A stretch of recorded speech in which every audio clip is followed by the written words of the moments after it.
पंढरपूर मंगळवेढा मतदारसंघाच्या निवडणुकीचा निकाल मात्र अद्याप देखील स्पष्ट झालेला नाही।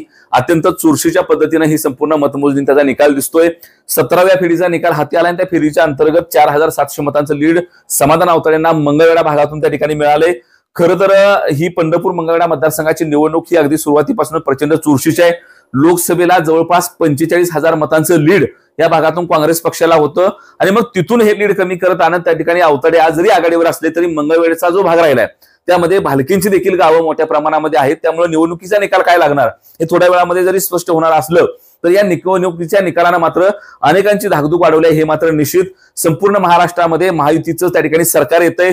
महाविकास आघाडीचा सुपडा जवळपास साफ झाला असला तरी पंढरपूरमध्ये मात्र भगीरथ भालके यांनी त्या ठिकाणी समाधान आवताडे यांना कडवं आव्हान दिलंय। लोकसभेपासूनच इथं त्या ठिकाणी सातत्यानं काँग्रेसच्या बाजूचं वातावरण राहिलंय। जरांगे पाटलांचा इम्पॅक्ट असेल किंवा बाकीच्या गोष्टी असतील यामुळे समाधान आवताडे यांना ही निवडणूक सोपी नव्हती।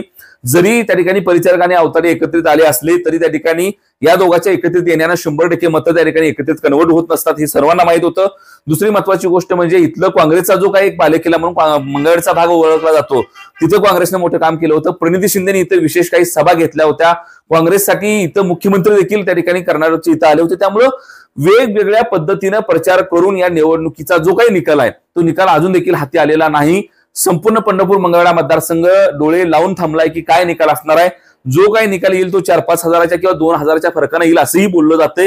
निवडणुकीचा निकाल काय लागतो हे पाहणं महत्वाचं असलं तरी तुर्तास तरी 17व्या फेरीच्या नंतर मात्र समाधान आवताडेने या भागातून लीड घेतले हे मात्र नक्की।